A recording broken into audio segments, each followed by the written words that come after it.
This is what should be done by one who is skilled in goodness and who knows the path of peace.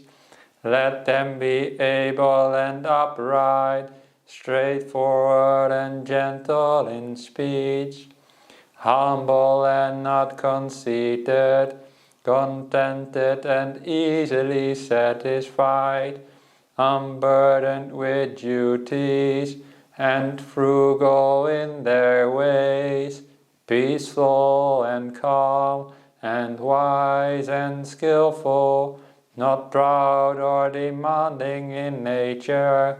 Let them not do the slightest thing that the wise would later reprove, wishing in gladness and in safety. May all beings be at ease, whatever living beings there may be, whether they are weak or strong, omitting none, the great or the mighty, medium, short or small, the seen and the unseen, those living near and far away, those born and to be born, may all beings be at ease. Let none deceive another, or despise any being in any state. Let none through anger or ill will wish harm upon another, even as a mother protects with her life her child, her only child. So with a boundless heart should one cherish all living beings, radiating kindness over the entire world, spreading upwards to the skies and downwards to the depths, outwards and unbounded, freed from hatred and ill will, whether standing or walking, seated or lying down, free from drowsiness. One should sustain this recollection. This is said to be the sublime abiding. By not holding to fixed views, the pure-hearted one, having clarity of vision, being freed from all sense desires, is not born again into this world. Sadhu, sadhu, sadhu. Thank you, Venerable. Would you like to start a talk? Well, if I'm honest, not really. but I will anyway. I was thinking maybe we can just sit here and just meditate instead of a talk, but maybe people are expecting a talk, so I will give a little talk, I don't mind. But I'm always trying to be honest, so if you ask me, would you like to give a talk now? No, the answer would be, honestly, would be no. But I enjoy either way, because sometimes in life you have to do things you don't want to do. And sometimes you don't want to give a talk and you just want to meditate. But that's only a small thing, of course. But sometimes you have to do other things in life that you don't want to do. And sometimes what you don't want to do is meditation. And instead you want to give a talk. Or whatever else you want to do. So sometimes you don't feel like meditating, maybe. And today I thought I would talk a little bit about that. Because usually in these meditation groups that we teach, we talk about methods for meditation, how to meditate, what to do and what not to do when meditating. But I thought maybe it's nice to talk today not about methods, because you've learned so many methods already, and I've already, just me alone, have given you so many methods already in the past, and let alone all the other people that you have taught you meditation. So today, instead of methods and how to meditate, maybe I talk a little bit about our attitude towards meditation, how we think about and how we relate towards meditation in a more general sense, rather than what we do while meditating. What do we think about meditation? And I won't like to talk about this because that is what I've sort of been reflecting on myself lately, and in these kind of talks I always like to bring up things that are relevant in my own practice and my own life, and it makes it a bit more lively, these talks, I hope, anyway. So lately I've been sort of reflecting, how do I relate to meditation, and how have I related to it in the past? And I think this will be useful to talk about, because the way you reflect and think about meditation has echoes inside of the meditation itself. It influences the meditation. If you have a negative attitude towards meditation, for example, then you will also bring that negative attitude into your meditation, and your meditation won't be as nice. Or if you have a demanding attitude towards your meditation, like you want to get certain things out of it, then also that is like a desire that you take into your meditation, and that will also make the meditation much more uncomfortable than it needs to be. So therefore I think it's helpful for you all to reflect upon how you relate to meditation. And there are 1,000,001 ways that we can relate to things in life, and also to meditation. So this little talk that I give you now only can scratch a little bit of the surface, but maybe just that reflection alone for you to just think about the way you relate to meditation is something that maybe you haven't really thought about before or heard of before.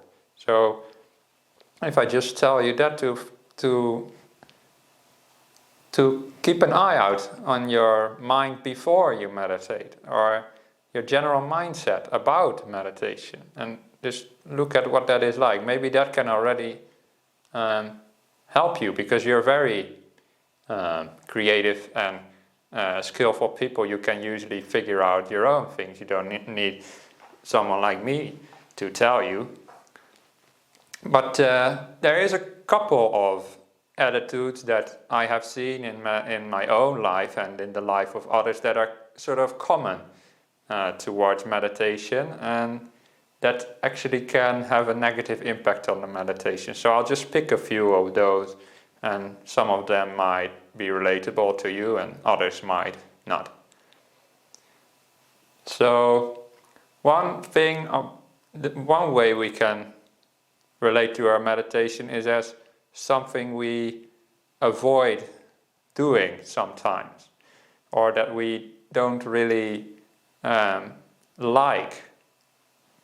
Because sometimes I don't know about you, but in my past life, especially as a lay person, I had like these periods. Sometimes I was really interested in meditation and I did it a lot, and then for a long time I just kept avoiding it and didn't really do it. And why is that the case? Why was that the case for me anyway? It's sometimes, there can be 1,000,001 reasons for this, but sometimes we think we don't make meditation important enough. There's lots of things all of you have to do in your life, I'm sure. You either have work or children or other responsibilities, and these are all important, but sometimes we place too little importance on meditation, and we think You don't even need to think all these things out loud, but it can be like a subtle, like background attitude in the mind.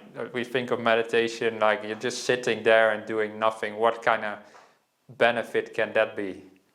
So I will just not do it because I've got more important things to do. Luckily, all of you today who I can see on the webcam did not have that attitude today, because otherwise you wouldn't be here. So maybe this is not the right thing for you to hear, but maybe in the future this will be relevant. So instead of thinking of meditation as something that doesn't benefit us, we can actually actively recollect the benefits that we have gotten in the past. Like, how peaceful were you in the past with meditation? What have you learned about yourself? And also, where can it bring you still? You probably have a certain sense of how much deeper meditation can go, either from your own experience or what other people, like the monks and the nuns, have told you. So to really sit down and maybe even write down all the benefits of meditation can sort of reprogram your mind, and to have this new attitude towards meditation. And so instead of seeking excuses to not meditate, your mind starts actually looking forward towards meditation, because it has all these benefits in mind. And sometimes I tell myself to get off my butt and get on my butt. What by that I mean, get off my excuses, like, but I should meditate, but I don't feel like it today, or I should meditate, but I've got something more important to do. I get off those butts and I get on my butt and just sit down and realize that meditation is something I want to do, and it is something important to me, and it is not just sitting down and wasting time. No, it's actually the most beautiful way to spend my time, because I learn about myself, I learn about life, and I can be, in my experience anyway, it's for others to judge, but I think I can be a better person also towards others.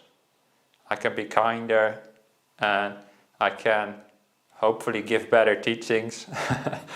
As I said, I'll leave that up for you to judge, but that's what I feel like anyway.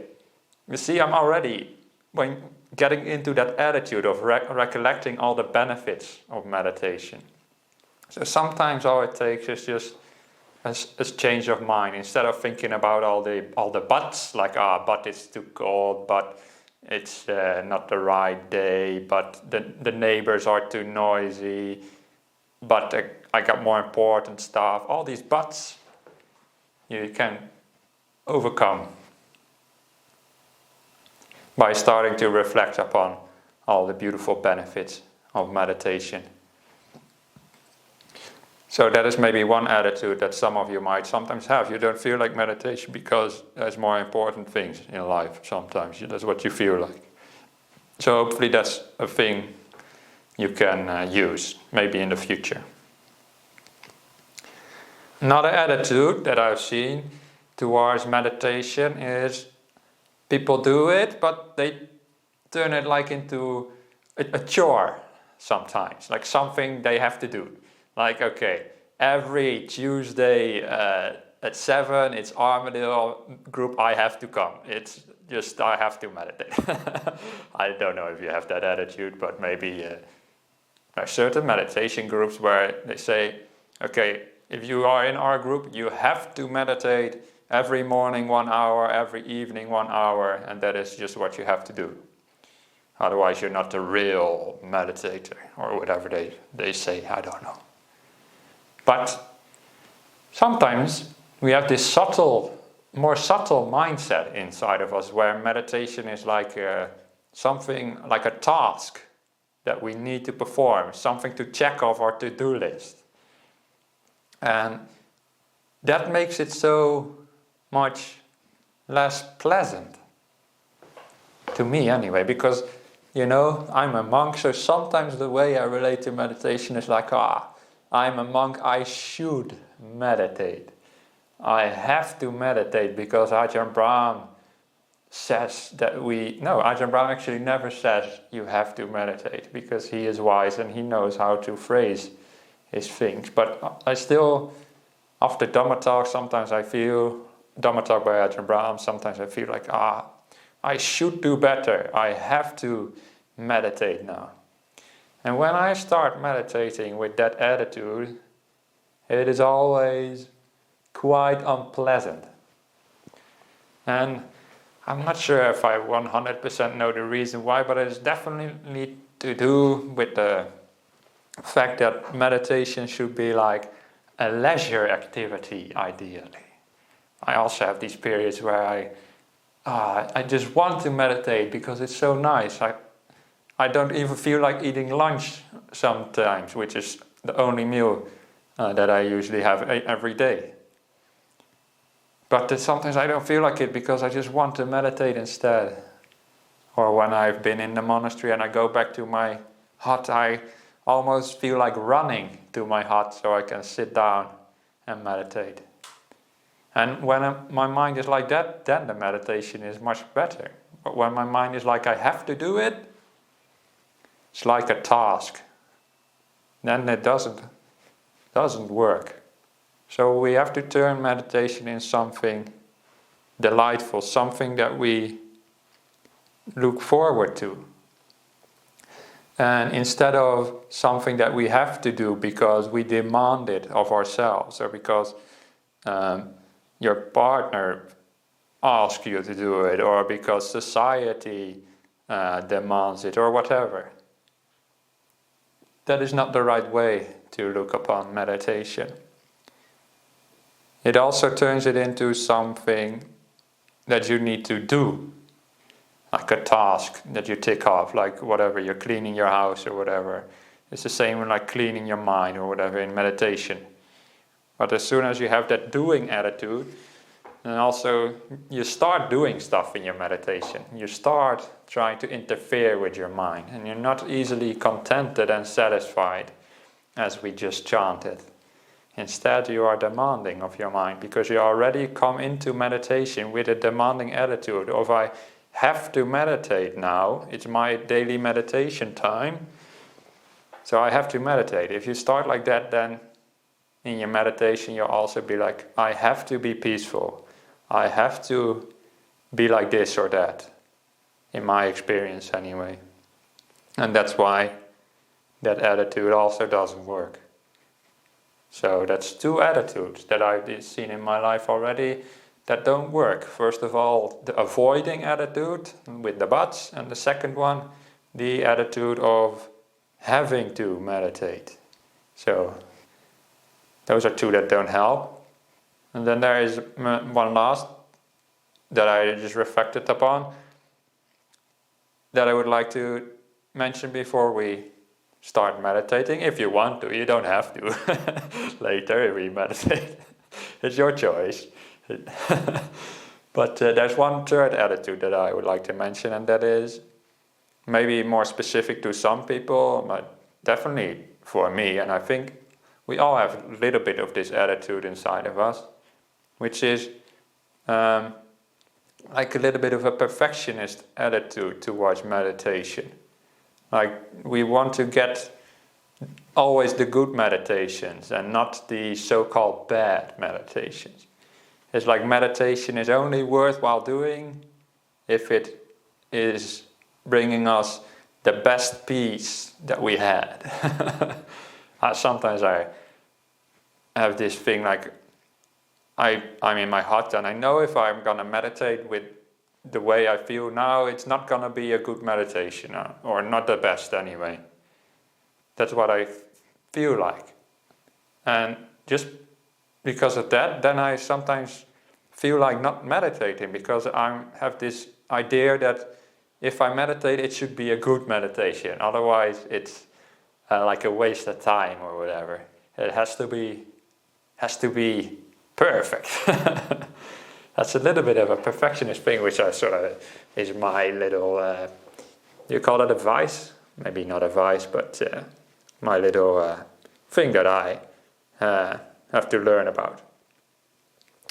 And there's this story that I sometimes recall, which is there was a teacher of photography in America, and he taught always his students, of course, how to take pictures and all that things.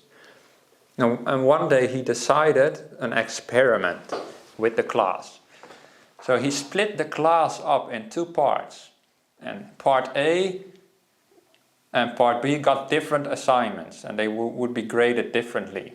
So part A of the class, they would get the assignment just to hand in at the end of the term one picture, and had made them the best picture they could, and they would be graded based on that picture. The other part of the class got the assignment to just hand in as many pictures as they could, and they would be graded by the amount of pictures. So part A would be graded by the quality, and part B by the quantity, by the amount. And of course you might probably know where this is going. All the best pictures the teacher found were in class B. Not the people who had the assignment to hand in the best picture, but the people who had the assignment to just hand in as many pictures as they could. They would make the best pictures, actually. And this is, the teacher reflected that the people who were taught to hand in one perfect picture spent so much time thinking about how to make the perfect picture, so much time planning, that they did not actually have develop the skills to actually take their good picture. Whereas the people who were just taught to hand in as many pictures as possible, they were more free, and they just took it as much more fun approach to taking pictures, and they actually, by that attitude, were able to take the better pictures. Now the same is true in meditation. If you always try to get the best meditation, then it doesn't work.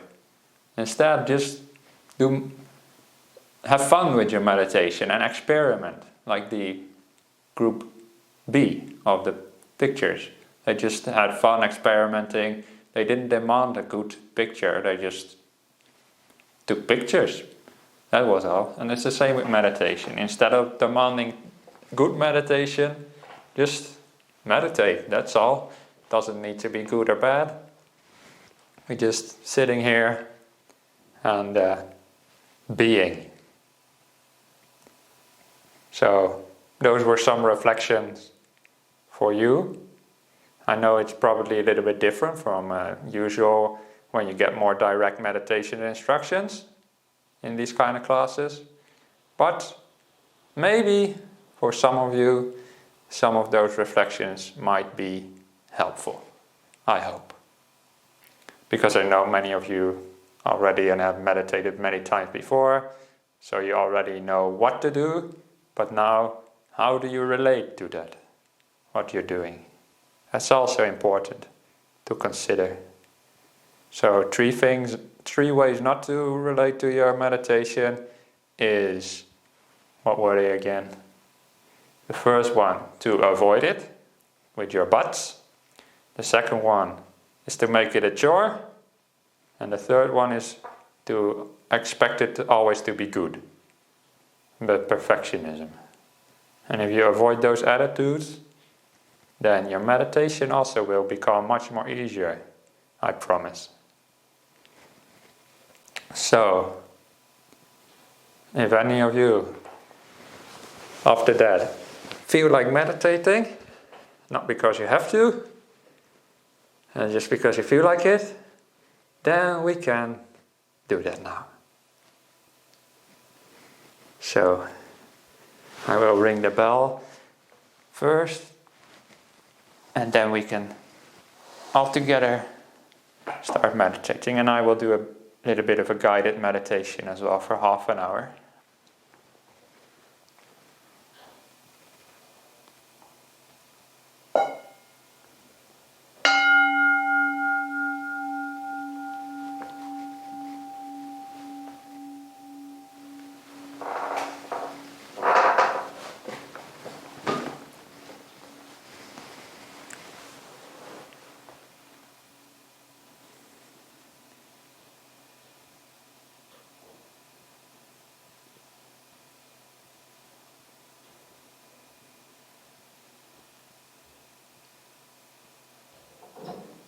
So when we sit down to meditate, especially if the talk before wasn't specifically about how to meditate, it may be good to take a moment to arrive where we are.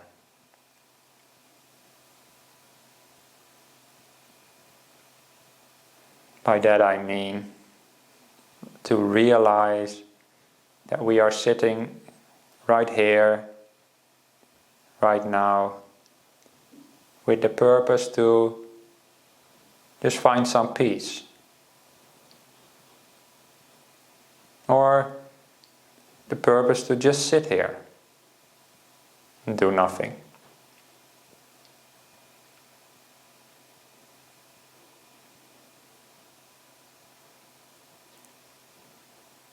And this won't be the time, the next half hour won't be the time to reflect upon your life or your work or the future or the past. We let that all go.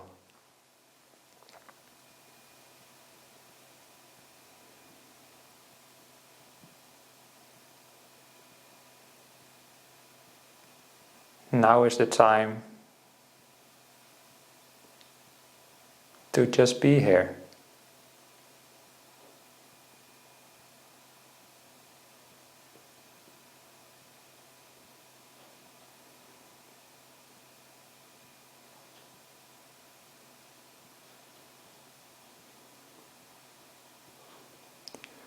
To experience life the way it presents itself to us right now.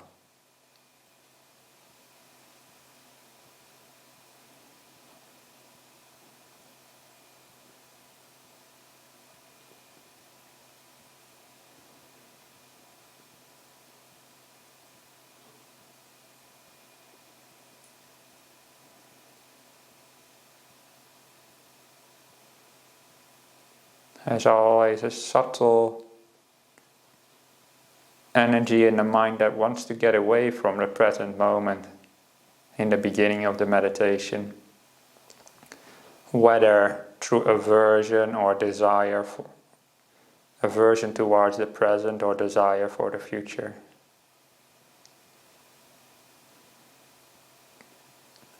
But we say no to those attitudes and instead come to the present moment with acceptance and kindness. Whatever life brings to us right now.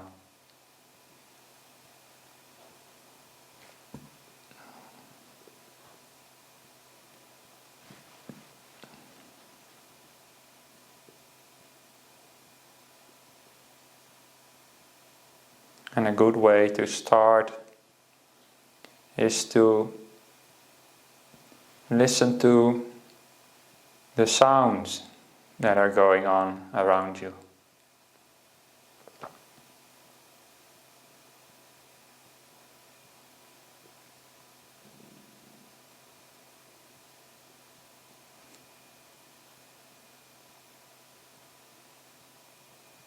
It's raining right now here in Perth, probably also in Armadale or in Serpentine. And I hear all the sound of the rain.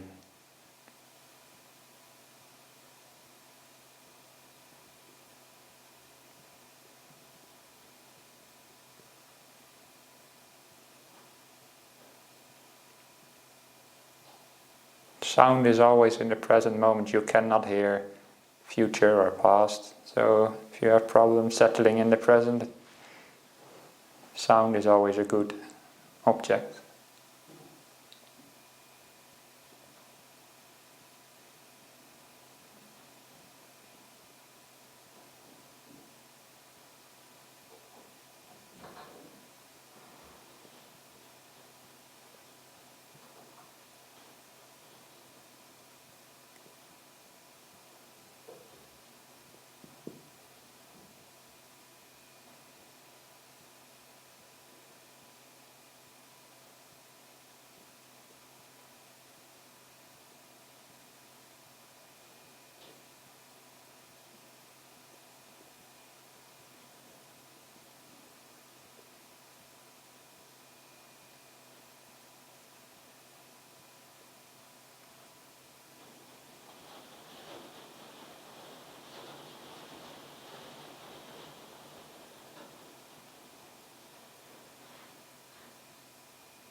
And once you've sort of settled into the present moment,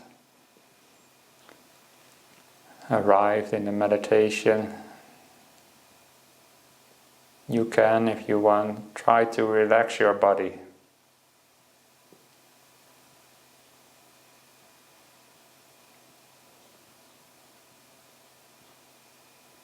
Just letting all the tension flow out.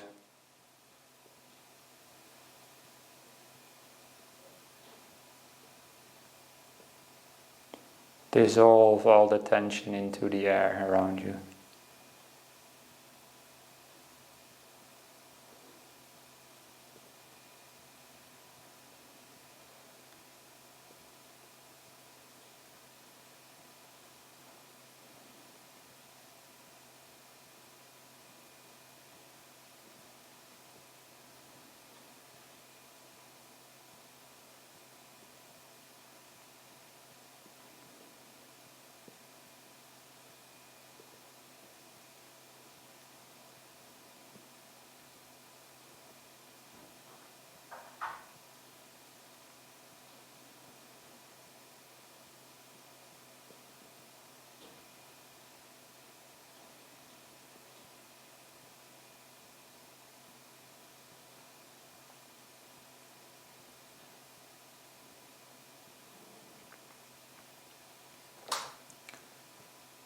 If you have particularly painful places or tense places in your body, it might be useful to just leave them for the last to relax. Because if you start with them, sometimes it's too difficult. And you have an attitude of ill will towards it. So maybe start relaxing your body where it's already relaxed. Try to relax those parts even more.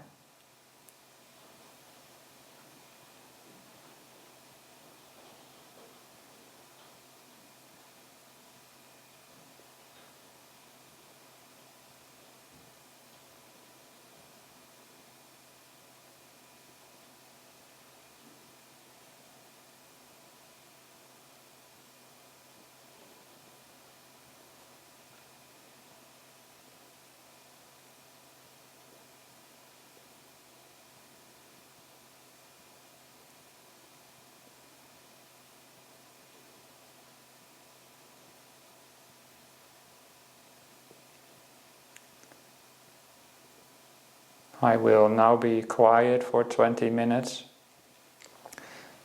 You can keep relaxing your body, or if you so desire, whenever it feels right, apply your own meditation techniques.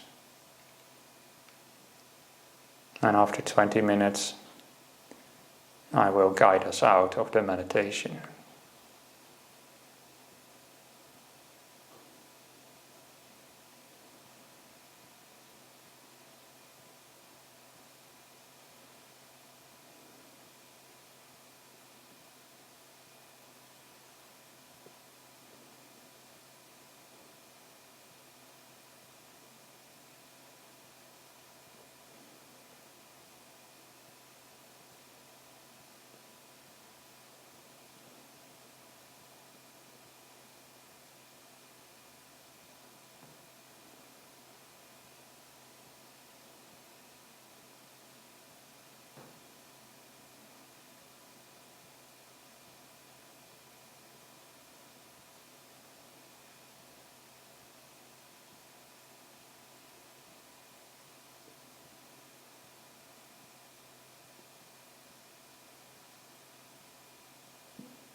Dear friends, we're coming to the end of this meditation session.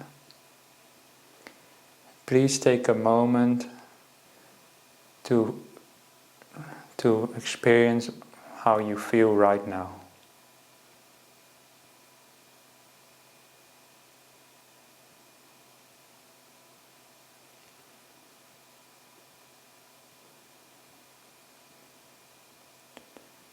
Do you feel better now, more at ease? Is your body and is your mind more relaxed than at the start of the meditation?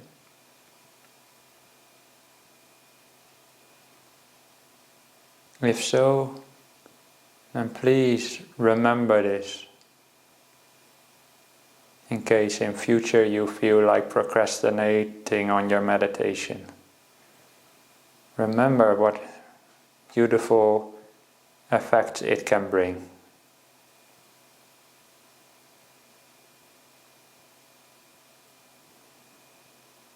Because you are experiencing them right now.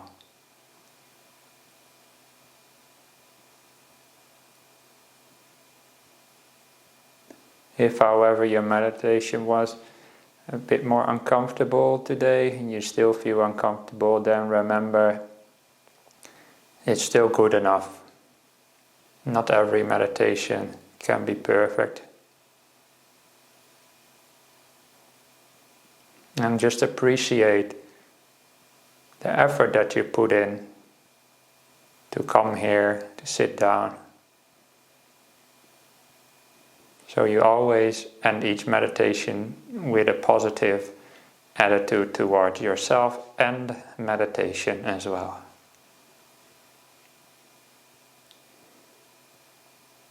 Regardless of whether it was pleasant or not.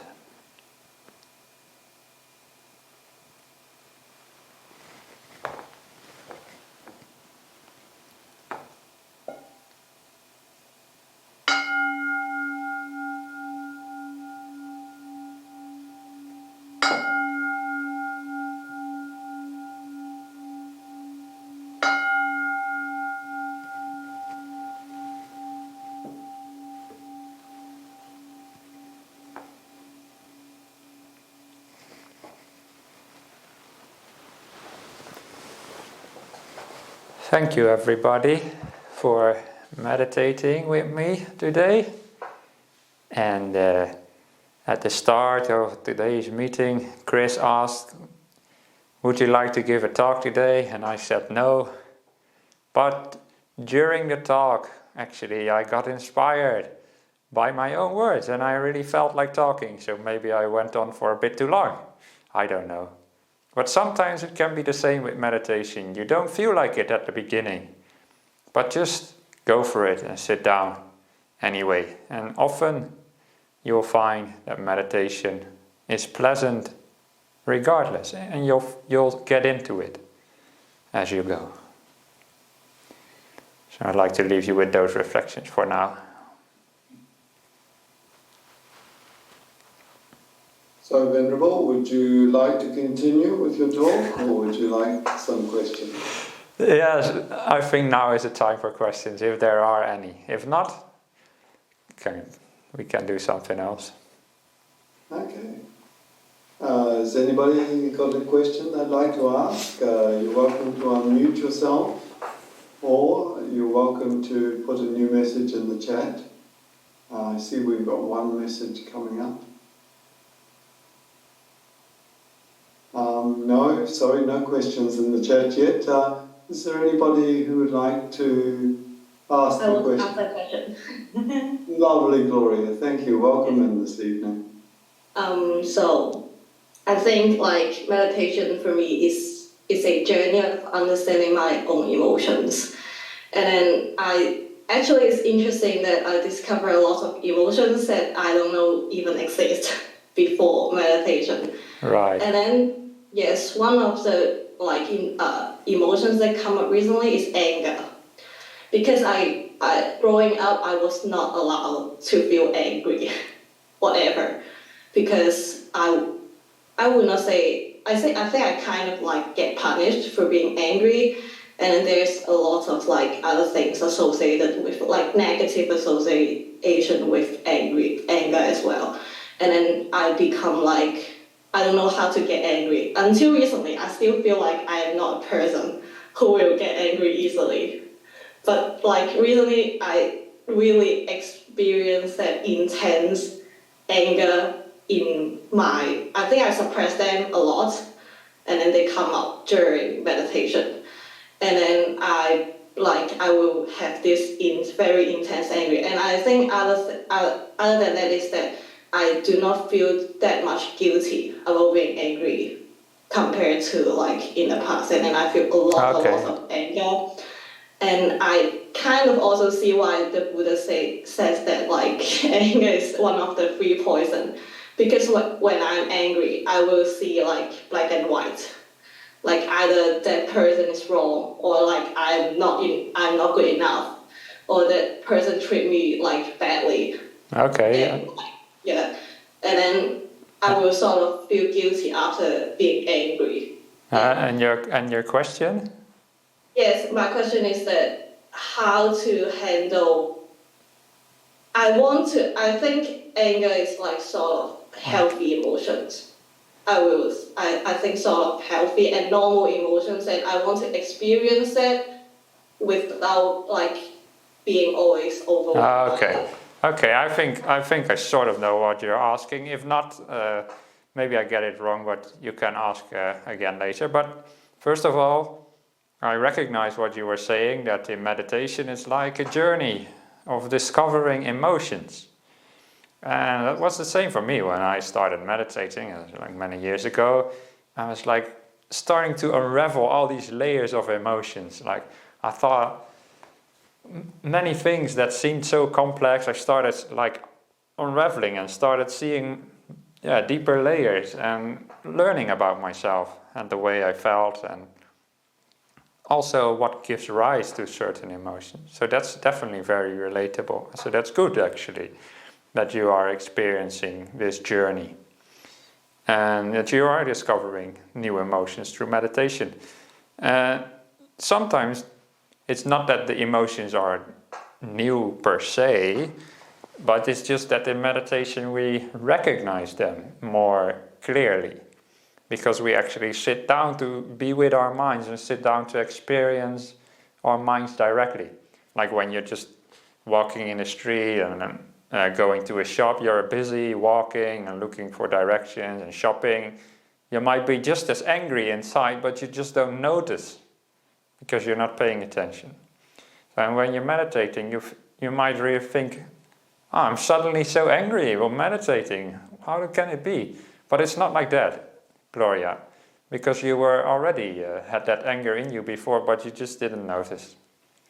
Often when people start meditating, they say, I'm thinking so much when I'm meditating. But the truth is that they've always been thinking that much, that they just didn't realize. And so it's the same with your anger. It's not caused by meditation. It was there all along. It's just that now you're more aware of it. And this is a good thing, to be more aware of it, because then you can actually learn what it's like. And when you said some conflicting things, one, that you understand why the Buddha called it a poison, but you also said that it can be useful. But poison is never useful, right? Poison is something bad. And the more you will meditate and experience anger, but also experience more kindness, which is the opposite of anger, you will learn that anger is not nice. It doesn't feel good. It actually hurts you. Whereas kindness, which is basically the absence of anger, is really nice. So anger is the poison, but kindness is like the sweet, juicy drink that has no ill side effects. So really try to develop that loving kindness as well, and then you will actually feel less angry throughout your life. And also it will be less of an issue in meditation as well. Maybe actually more often specifically do metta meditation if you have done that before. I do it a lot myself as well. It's one of my main meditation methods, actually. Maybe the meditation method that I do the most. Like a month or two ago, I gave a whole well, it was only a weekend, but the whole weekend I only talked during a meditation retreat about loving kindness. That was all about, because it's so important to me, and it's not an inferior method of meditation or anything. So I really recommend you try more of that. That is probably the best way to go in your situation. Thank you for that question. Thank you too, Venerable. And Venerable, we have a question in the chat. Would you be okay if I read it to you? Please do. What do you do when you haven't found joy in meditation and you feel not so motivated to meditate? How did Venerable experience his first or second year of meditation? Can you kindly guide this? Oh yeah, well, I was lucky enough to find benefits in meditation right away. And maybe the benefits weren't specifically joy, but at least I found some peace and understanding. Gloria just said that it was for her like a journey through emotions. And I said that what I experienced as well. And one of the things that I really liked about meditation when I first started is that journey of learning about myself. I always like to learn how things work, you know. And I was an engineer student as a lay person, student in engineering, because I like to know how do all those machines work and how does physics work. And I applied the same attitude to meditation once I started realizing that you can actually learn about how the mind works. That was really fascinating to me, because that is not something you get classes in at school. I think they should actually give you classes in understanding yourself in school instead of just mathematics and stuff, because it's such a useful thing in life. You learn to understand yourself, the way you tick, and what triggers you and what makes you calm and all that kind of things. So maybe instead of looking for joy, look for understanding instead. And actually we often, in our tradition, and sort of influenced by Ajahn Brahm, we often talk about the joy and happiness from meditation. These are important, but the actual goal of the Buddha was understanding, wisdom, to understand life and the functioning of the mind. And actually one time I even asked Ajahn Brahm a similar question, like, yeah, you always talk about peace, but I'm not inspired by peace at the moment during this rains retreat. There was an interview I had with Ajahn Brahm during the rains retreat. So I asked him, I'm not inspired by peace. What do I do? I feel a bit lost. Then he said, focus on the insights instead. The insight aspect of meditation. So maybe that's something for you to reflect upon. It's not always about joy and peace. You'll find them eventually, but insights into yourself are actually, in a way, more worthwhile than peace, in a way, because they are like the ultimate aim, in a way, of the Buddha's path. Not joy, but insights. Yeah, I hope I'm making some sense. I'm a little bit rambling here, but I hope that answers your question anyway. Thank you, Venerable. Christelle, would you like to unmute and ask your question? Thank you. Yes, thank you very much. Thank you, Venerable. I've got a question about meditation. For me, I've noticed what works best is metta meditation. I found breath meditation doesn't do much, but metta meditations I can get very strong feelings. And sometimes it's extremely nice, and sometimes I have this very strong feeling in my heart, but then it feels like almost painful, but it's getting stronger and stronger. And then sometimes I'm thinking, oh my God, am I going to have a heart attack? And also sometimes it goes down my arm. I feel like the feeling going down my arm. So I don't know whether... I know Ajahn Brahm said, nothing wrong can happen to you in meditation. So I try to reassure myself like that. But I wanted to know whether you have any idea, because when that happens it gets too strong, then I get a bit scared. Thank you. Okay, that's a nice question. Something different from usual questions, but relatable also, because I actually recognize that as well, Krista. And I don't have it going into my arm, but sometimes the feeling of loving kindness feels like too much in a way, and it feels like it's almost like too physical. Let me put it that way.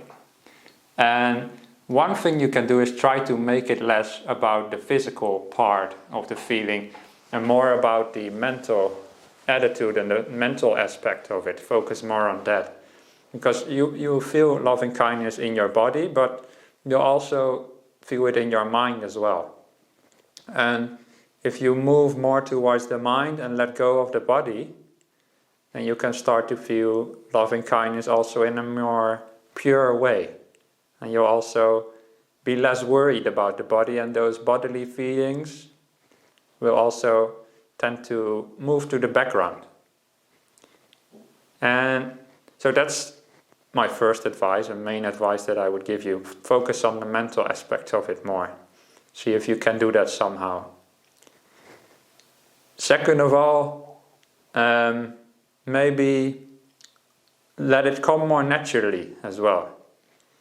I don't know how you practice metta meditation, but sometimes it can become a bit too much forced somehow, or too much tension applied in a way. I don't know if that makes any sense to you. So try to trust in the feeling of metta, that it will stay with you without you having to actively maintain it or give rise to it. Just sit back and let it come to you, instead of you always putting fuel on the fire, as it were, the fire of metta. Just let the fire burn by itself, and you just be an observer of that feeling. And then it will actually sometimes be more overwhelming in a way, because it will become even stronger. But not in that hurtful, like semi-painful kind of way that you're describing, but more like overwhelming in a mental kind of way, but in a beautiful way as well.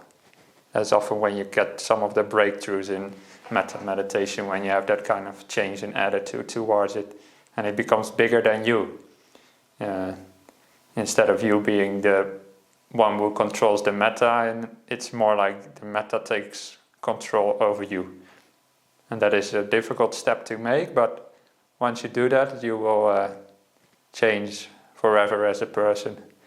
And maybe that is what is holding you back. So those are two tips. Focus on the mental aspect, and also just let it come to you naturally. Yeah. There's two things in my practice anyway that have helped me when I am in that situation or similar situation. Thank you, Venerable. Yeah, do you think that might help? Sometimes people ask questions and I'm not sure if I'm... Yes, it does help, yeah. Because Okay. It's true that sometimes, because I want to experience that nice feeling of metta, then I keep on repeating may, let's say I take one of my son's name, may Victor be happy or may Louis be happy. And then, or may someone I admire be happy, like Ajahn Brahmani, for example. And then it can go quite strong. Maybe instead of pushing that, I just wait and see what happens. So thank you very much. Exactly, yes. Yes, it's like Ajahn Brahm compares metta meditation. He often uses the phrase, opening the door of your heart. And when you open the door of your heart, you open the door, it's like opening the door of your house to allow everybody to come in. If you open the door of your house, you allow your friends to come in. There's a kindness to open the door for your friends. But you don't force your friends into your house, that's not being kind. So it's the same with metta. If you have metta, real metta, then you just allow it to be and you don't demand it to be. Yeah. Thank you for that question. Thank you, Venerable, too. In answer to your question before, does it help? Yes, what you are teaching does help, and what all the monks teach does help. I've had 2 experiences over the last 2 weeks of young male students getting very angry with me. And instead of responding, I've just simply replied with metta and loving kindness. And the whole situation has changed from anger into gentleness on their behalf. So yes, it does help. Thank you. Beautiful. Yes, it has. It's been a very beautiful experience for me. Thank you. Is there anybody else who would like to ask a question? Dai, I thought maybe you might like to ask a question. If you would like to, you're welcome to unmute. Is there anybody else? I'll make a comment. Oh, thank you. Yes, please, Melissa. Okay. Lovely to hear from you again. Oh, thank you. So, Venerable Sunyo, thank you so much. It's very nice to be able to tell you how much I've appreciated your teachings.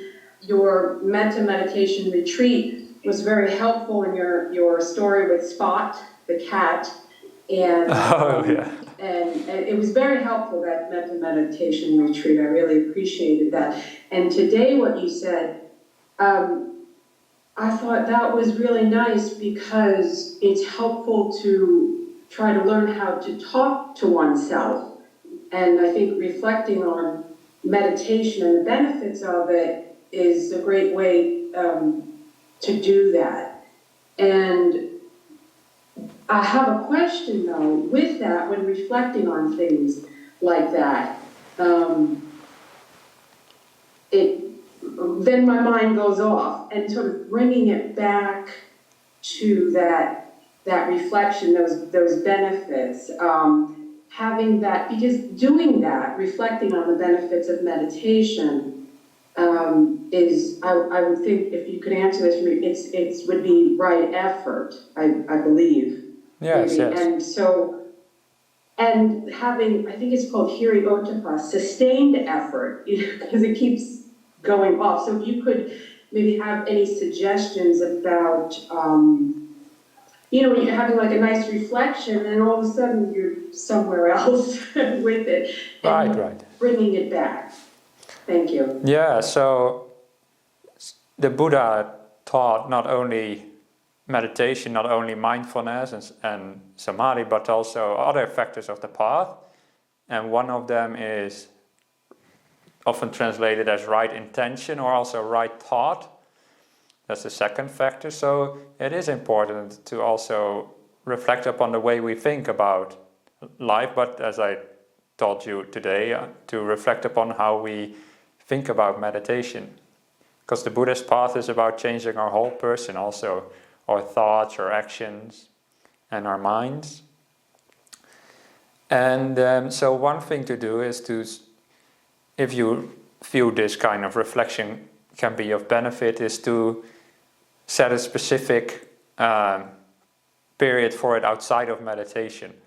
So don't blend the two together, like the reflecting upon meditation, don't do it while you are meditating, because then the borders between the two become a bit blurry, and instead of meditating, you're just thinking.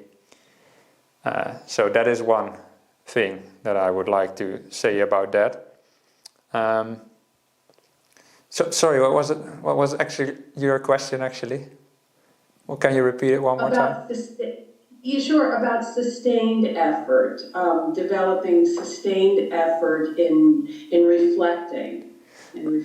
Right. On those benefits. Yeah. So yes, right effort is also one of the factors of the path, and one of the parts of right effort is explained as developing the desire or enthusiasm to develop wholesome mind states. That is actually in the very definition of right effort, developing the desire to meditate, basically.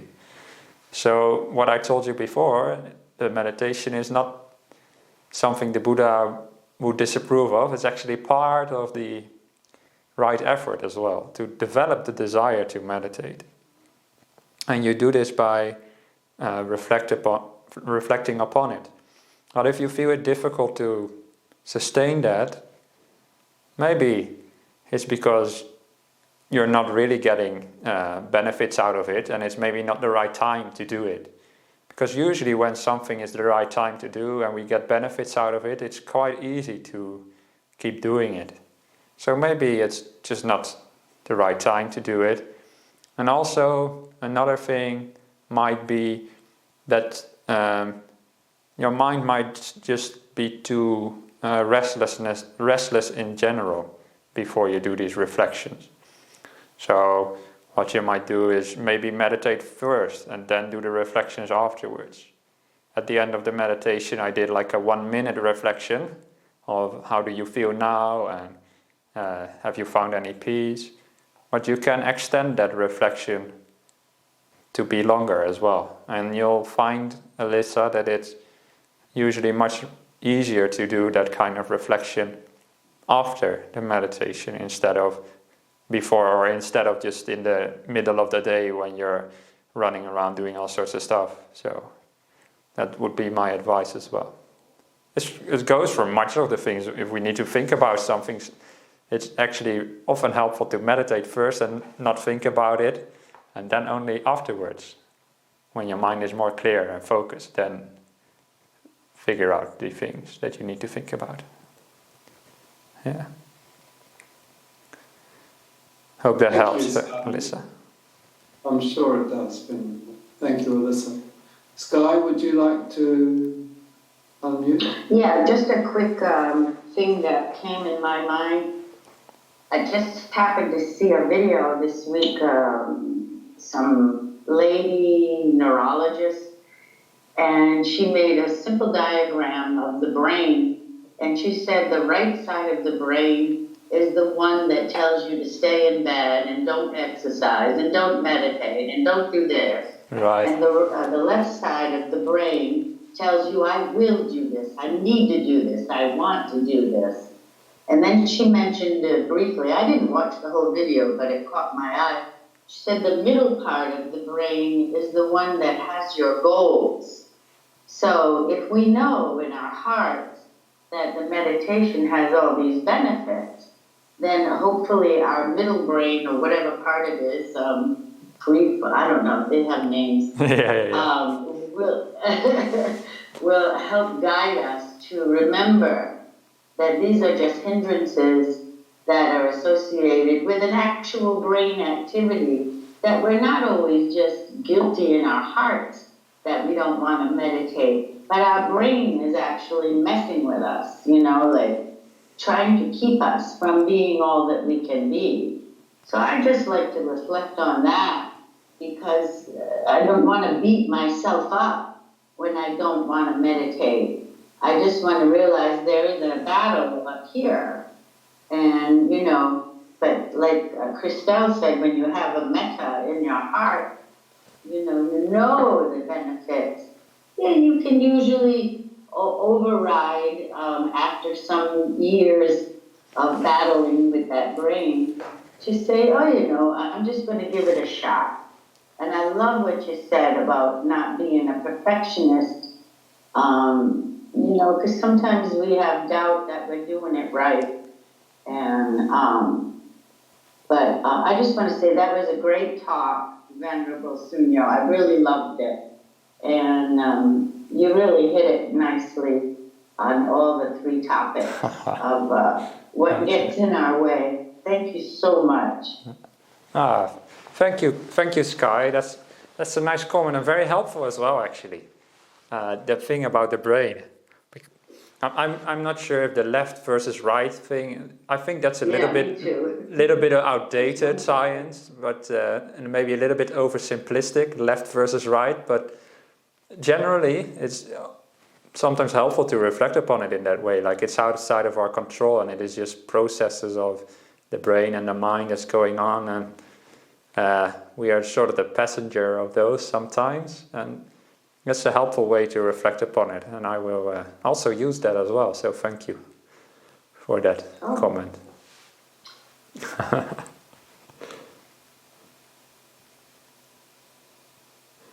You're muted, Chris. Yeah. Yes, I am. I see your mouth. I do that often, Venerable. Venerable, would you like to leave us with a blessing this evening? I definitely would love to do that. Thank you very much, Venerable. Thank you, everybody, for joining meditation. And the biggest blessing is not what I'm going to give you, but the blessing you've already given yourself by sitting down and finding peace. And you've also given me a blessing by giving me the opportunity to share some of my thoughts and random ramblings. And I hope some of them were helpful, but just pick what you like, basically. And now I will give a more traditional blessing. Nati me saranang anyang, Buddha me saranang warang, Ete na satya vajjena, Sotite hotu sabada. Nati me saranang anyang, Dhammo me saranang varang, Ete na satya vajjena, Sotite hotu sabada. Nati me saranang anyang, Sangho me saranang varang, Ete na satya vajjena, Sotite hotu sabada.